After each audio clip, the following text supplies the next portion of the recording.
जय हिंद। कैसे हैं आप सभी? अच्छे ही होंगे। आज हम पढ़ेंगे लोकसभा के अध्यक्ष एवं उपाध्यक्ष। लोकसभा का अध्यक्ष एवं उपाध्यक्ष, ठीक है।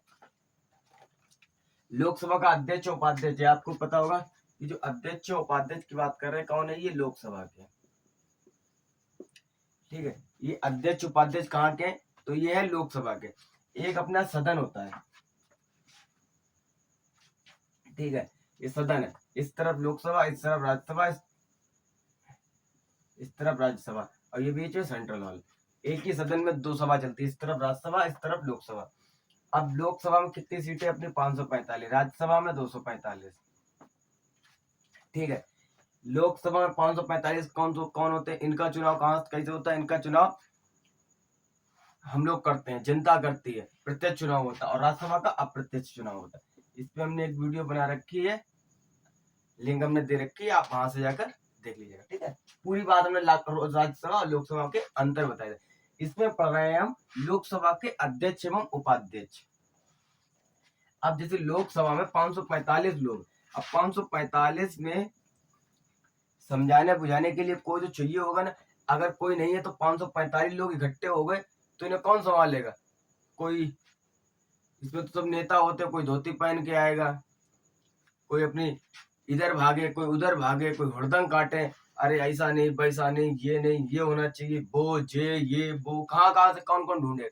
तो उसके लिए होता है लोकसभा अध्यक्ष बनाया जाता है। लोकसभा अध्यक्ष होता है। और लोकसभा अध्यक्ष को ही क्या कहा जाता है? इसे इंग्लिश में कहा जाता है स्पीकर। लोकसभा अध्यक्ष को स्पीकर कहा जाता है और उपाध्यक्ष को डिप्टी स्पीकर। लोकसभा अध्यक्ष को क्या कहा जाता है? Deputy speaker. उपाध्यक्ष को डिप्टी स्पीकर और अध्यक्ष को स्पीकर। समझ गए? लोकसभा का एक अध्यक्ष होगा और एक उपाध्यक्ष होगा। अध्यक्ष कौन होता है? अध्यक्ष लोकसभा के जो सदस्य चुने जाते हैं, 545 सदस्य, इसी में से एक होता है। वर्तमान अपने ओम बिरला है, जो कहां से? कोटा के सांसद है, राजस्थान के कोटा के सांसद है ओम बिरला, वो इस समय अध्यक्ष है। देखिए, इसकी चुनावी प्रक्रिया क्या होती है ये आप सभी पता है कि जो सांसद होते हैं, सांसद होते हैं वो लोकसभा चुनाव, अभी जैसे 2023 चल रहा है, अगली भी मार्च के अप्रैल के करीब चुनाव होगा। तो कौन सा चुनाव होगा? तो ये लोकसभा का ही चुनाव होगा। लोकसभा का ही चुनाव होगा। कब होगा? ये 2024 में मार्च में। किसका चुनाव होगा? तो वो लोकसभा का चुनाव होगा, ठीक है। 545। अब देख लेते हैं इसका निर्वाचन कैसे करते हैं।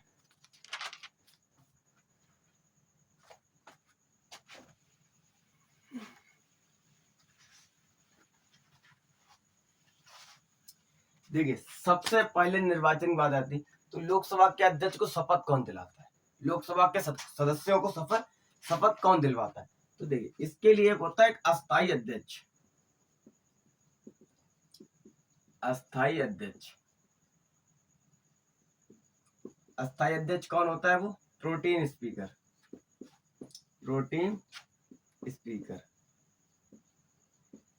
प्रोटेम स्पीकर को शपथ कौन दिलवाता है? प्रोटेम स्पीकर को शपथ कौन? राष्ट्रपति।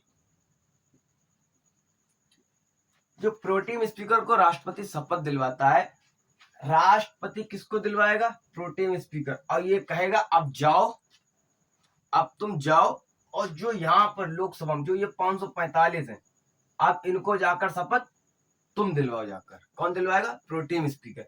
ये सिर्फ थोड़ी देर का काम होता, फिर ये फिर वहीं जो होगा त्यों हो जाता। अब प्रोटेम स्पीकर आएगा, ये शपथ ले आया राष्ट्रपति, अब कहाँ आया? ये चलाया अपने धीरे से आराम से, कहाँ पे? लोकसभा में। अब लोकसभा में आ गया कि अब हम आपको शपथ दिलाते हैं कि मैं यमराज शपथ खाता हूं कि चोरी डकैती नहीं छोड़ूंगा, धांधलेबाजी करूंगा।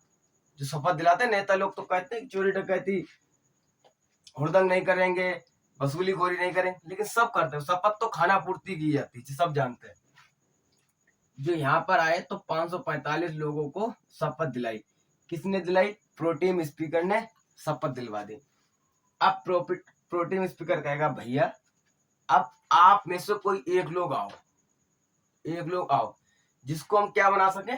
स्पीकर, जो यहाँ के लिए अध्यक्ष बना सके। कहाँ के लिए? लोकसभा के लिए अध्यक्ष बना सके। अब 545 है, 545 में से किसे बनाया जाए?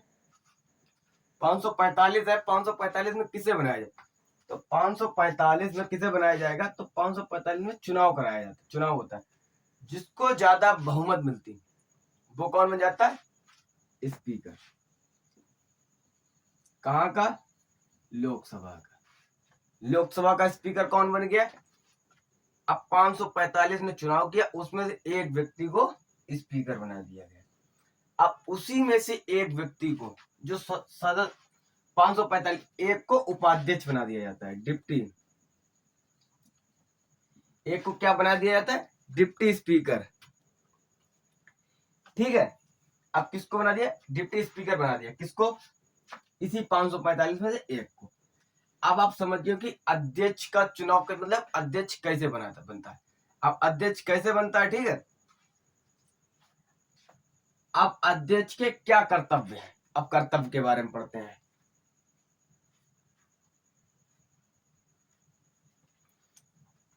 अब देखिए, अब जो इसका कार्यकाल होता है अध्यक्ष का, जो अध्यक्ष का कार्यकाल होता है, अध्यक्ष कार्यकाल,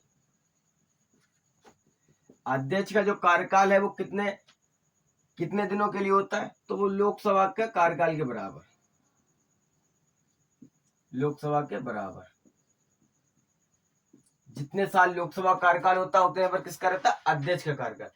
हाँ, वो अलग बात है, कार्यकाल इसी बराबर रहता है या इस बीच इस्तीफा दे देता है या मृत्यु हो जाती है तो उसी हिसाब से, जैसे उसी में से जो 545 में से चुनाव करके फिर वो दूसरा स्पीकर बना दिया जाता है। ठीक है, अध्यक्ष का इनका क्या हो गया? कार्यकाल कितना रहता है? लोकसभा के बराबर।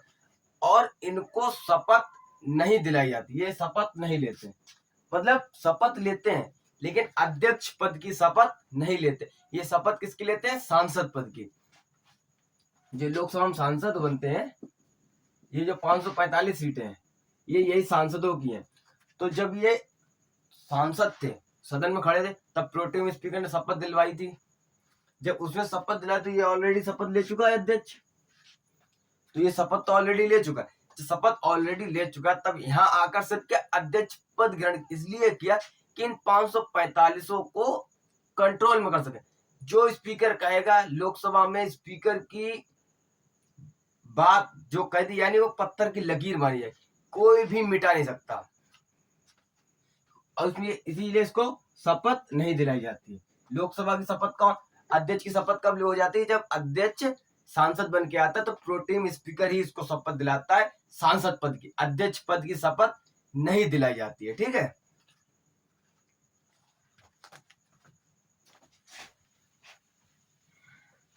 अब देखिए इसका त्याग पत्र, इसका त्याग पत्र, अपना इस्तीफा ये अध्यक्ष किसको सौंपे? तो अपना इस्तीफा अध्यक्ष किसको सौंपेंगे?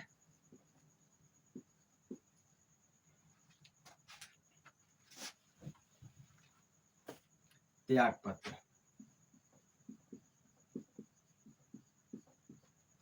त्याग पत्र देखिए अध्यक्ष किसको देगा? उपाध्यक्ष को। त्याग पत्र किसको दिया जाएगा? उपाध्यक्ष को। और उपाध्यक्ष अपना त्याग पत्र किसको देगा? अध्यक्ष को। लेकिन राज्यसभा में ऐसा नहीं होता है, क्यों? राज्यसभा में सभापति होता है, सभापति होता है, वो उपराष्ट्रपति भी होता है, और उपराष्ट्रपति कभी भी राज्यसभा का सदस्य नहीं होता है। लेकिन लोकसभा का अध्यक्ष जो है वो लोकसभा का ही सदस्य होता है। ठीक है, इसे नोट किए, थोड़ा रफ करते हैं पूरे को। हाँ, और एक चीज देख लीजिए पहले, इसमें जो अगर किसी भी अगर इसको हटाना पड़े तो हटाएंगे कैसे हम लोग तो हटा नहीं सकते हम लोग। इसे कौन हटा सकता है? 545 बैठे हुए हैं। ये क्या कम से कम 50 लोगों 50 सांसद होगा, 50 लोगों का बहुमत होना चाहते हैं। 50 लोगों की बहुमत होनी चाहिए। उसके बाद 14 दिन पहले 14 दिन पहले आपको कि हम आपको हटाना चाहते हैं, आप गड़बड़ कर रहे हैं, आप किसी को बोलने नहीं दे रहे, आप ये नहीं करने दे रहे, कुछ भी किसी भी कारणवश से जो वहां पर और जो संसद में सदस्य बैठे हुए हैं वो इनसे प्रेरित नहीं है, इतने खुश नहीं है। जब इतने खुश नहीं, जब हटाना चाहते तो उसके लिए क्या 14 दिन पहले आपको इस बात की सूचना देनी पड़ेगी। और क्या होता है, किसी भी विशेष व्यक्ति को हटाने के लिए पद से किसी विशेष बहुमत की जरूरत, 50 लोग राजी होने चाहिए, हाँ हम इन्हें हटाना चाहते हैं। लेकिन 50 लोगों से तो हटने जाए, क्योंकि 545 लोगों ने चुना था। जब 545 लोगों ने चुना था तो 50 लोगों की मर्जी से नहीं हट जाएंगे। तो उसके लिए क्या होता है, एक होती बहुमत, एक होती है विशेष बहुमत। बहुमत क्या होती है, 1/3, 1/3 बहुमत होनी चाहिए। लेकिन अध्यक्ष को हटाने के लिए 2/3 की बहुमत चाहिए। अध्यक्ष को हटाने के लिए विशेष बहुमत, इसे विशेष बहुमत भी कहते हैं। ठीक है, इसे साधारण बहुमत, इसे कहते हैं विशेष बहुमत। विशेष बहुमत चाहिए होती है कितनी, 2/3 बहुमत। विशेष बहुमत 2/3 चाहिए होगी। और जब ये संसद में ये कार्रवाई चल रही होगी, जब ये कार्रवाई चल रही, तब ये जो अध्यक्ष होंगे वो उस समय वहां के नहीं होंगे, वहां पर अपना कार्यभार नहीं संभाल रहे होंगे। वो कोई उस समय ये उपाध्यक्ष संभालेंगे उनका कार्यभार। जब किसी टाइम भी ये अवकाश पर होंगे तब इनका कार्यभार कौन संभालेगा, अध्यक्ष। जब कार्यभार अवकाश पर होगा तो उनका कार्यभार कौन संभालेगा, उपाध्यक्ष। और जब अगर कोई भी हटाना चाहता है, कोई सदस्य है जो 50 सदस्य मिलकर इस अध्यक्ष को हटाना चाहते हैं, तो उसके लिए 50 लोगों का बहुमत होना चाहिए हटाने के लिए। 14 दिन पहले आपको ये सूचना देनी पड़ेगी, हम आपको हटाना चाह रहे हैं। 2/3 की बहुमत होनी चाहिए। उसके बाद चुनाव पारित कराने के लिए अगर 2/3 आप विशेष बहुमत पारित नहीं करा पाए तो वो आके दोबारा फिर बैठ जाएगा कि हम तो बच गए। ठीक है, वो फिर बैठ जाएगा। अब इसके साथ साथ एक चीज तो देखिए, जब 2/3 बहुमत हो गए तो वो हट जाएगा। फिर भाई क्या हुआ, फिर उसी बराबर फिर दोबारा किसी और को चुन लिया जाएगा। हट गया तो जाके चुपचाप भाई सदन में जाके सदस्य बैठ जाएगा। हम भी कभी हुआ करते थे लोकसभा के अध्यक्ष, स्पीकर, हमारी बातों का भी कुछ गौर किया जाता था। इस तरीके का वो उदास होकर बैठ गए जाके। है 2/3 बहुमत चाहिए इसके लिए। और एक चीज और, जब अध्यक्ष और उपाध्यक्ष दोनों ही छुट्टी पर हैं किसी भी कारणवश से, मान लीजिए अध्यक्ष गए अपनी शादी में, बारात है, उपाध्यक्ष साड़ी लेके भाग गए इनकी, फिर अब क्या होगा, तो दोनों पद खाली हो गए। अब उस कहीं ना कहीं तो कोई ना कोई तो चाहिए होगा। जब कोई ना कोई चाहिए होगा तो उसके लिए क्या करता है, जो 545 सदस्य हैं इसमें से 10 व्यक्ति जो ओल्ड मॉडल के होते हैं, ओल्ड मॉडल जो करीब जिनकी 3-3, 4-4, 5-5 बार सांसद रह चुके हैं, 25-30 साल से सांसद हैं, तो उनमें जो 10 ओल्ड मॉडल होते हैं उन्हीं में से किसी एक को राष्ट्रपति बुला ले, चयन कर देता है। तब तक कहता है जब तक इन दोनों में से कोई नहीं आ रहा तब तक आप आइए कार्यवाहक अध्यक्ष के रूप में अपना कार्य कीजिए। अगर इन दोनों को किसी भी कारणवश से नहीं आते हैं या इन्हें पद से हटा दिया जाता है, कुछ भी है, तो फिर वही प्रक्रिया चालू हो जाती है। 545 में से अपना किसी एक को चुन के उन्हें मत दे देंगे और उसको अध्यक्ष बना लिया जाएगा। ठीक है, अब देखिए इसे नोट कर लीजिए। फिर इनकी थोड़ी शक्तियां हमने आपको बताई दी, इनकी शक्तियां क्या क्या होती है। ये क्या करते हैं, ये अधिवेशन किसी भी जितनी पावर, मान लीजिए इनकी संसद में अध्यक्ष की इतनी पावर होती है, इतनी किसी की नहीं होती, इतनी प्रधानमंत्री की भी नहीं है। देश में प्रधानमंत्री की है लेकिन संसद में, लोकसभा के सदन में इनकी कुछ भी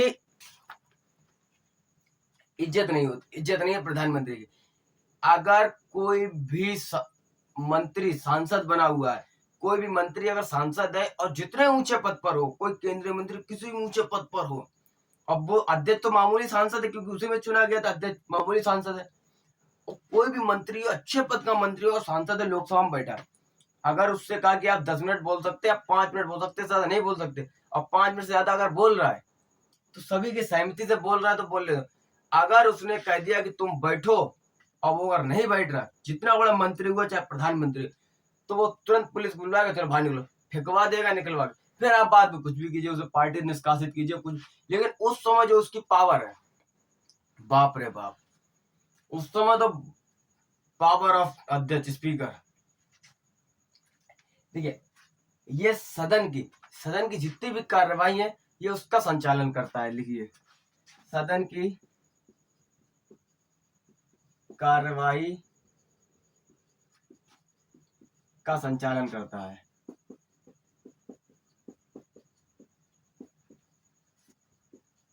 सदन की कार्रवाई का संचालन कौन करता है? तो अध्यक्ष करता। और एक चीज, ये धन विधेयक का पार्ट हम आगे आपको बताएं। धन विधेयक सिर्फ अभी समझिए, ये धन विधेयक को क्या करता है वो आगे आता है। धन विधेयक का लंबा पड़ जाता है। धन विधेयक पारित कर सकता है कोई भी। अगर प्रस्ताव पारित करने के लिए आया, वो धन विधेयक है कि नहीं है, अगर नहीं है तो अगर स्पीकर ने कह दिया ये धन विधेयक नहीं है तो नहीं है, पूरे 545 एक हो जाइए, वो नहीं मानेगा। धन विधेयक का निर्धारण करता है।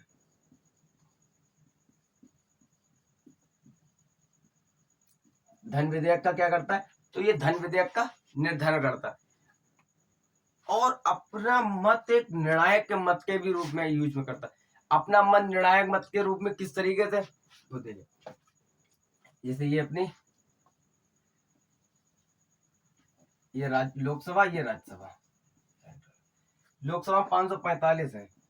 कोई भी प्रस्ताव पारित होने आया, चुनाव किया गया, दोनों तरफ कितने कितने हो गए? अब 545 है, 545 में एक तो ये चले गए, कितने बचे? 544। अब 272 हो गए दोनों तरफ। 272 एक तरफ कि ये पारित होना चाहिए, 272 एक तरफ नहीं होना चाहिए। अब क्या करे? उस समय स्पीकर ने जिस तरफ हाथ रख दिया, भाई पलड़ा नीचे एकदम, और जिसने नहीं रखा वो ऊपर उठ गया। जिसका पलड़ा भारी उसकी बारी, जिसका पलड़ा भारी उसकी बारी। तो जिस तरफ भी हाथ रख दिया, तो जिस तरफ भी उसने अपना मत रखा, पार्टी जीत जाएगी। जिस तरफ पार्टी का मतलब वो है कि जिस पक्ष पे उन्होंने हाथ रखा, अपना वोट डाला, वो पक्ष जीत जाएगा। पारित होना है 272 करे, नहीं होगा 272 करे, होगा आपस में बराबर मत होगा। अब क्या किया जाए? तो जब बराबर मत है तो उसी दिशा में अपना एक निर्णायक मत हो सकता है। निर्णायक मत का अधिकार, निर्णायक मत का अधिकार किसको मिलता है? तो वो मिलता है अध्यक्ष को। और देखिए, जैसे किस इसमें एक सांसद अगर कोई भी 60 दिन से ज्यादा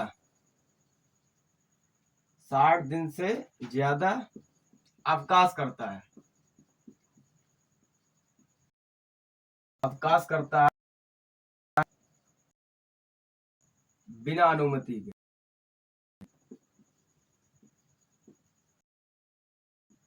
तो वो उससे कर देगा। कब? 60 दिन बिना बताए नहीं आए।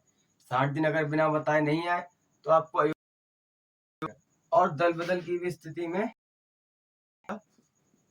दल बदल की स्थिति में भी आपको अयोग्य घोषित कर देगा। ठीक है, अयोग्य घोषित कर देगा। तो ये थी अध्यक्ष की शक्तियां। ठीक है, समझ गए होंगे आप। अगले वीडियो में आपको बताएंगे राज्यसभा के बारे में, सभापति और उपसभापति की शक्तियां और उनका चुनाव कैसे होता है। तो आज के लिए इतना ही, मिलते हैं अगली वीडियो में। जय हिंद।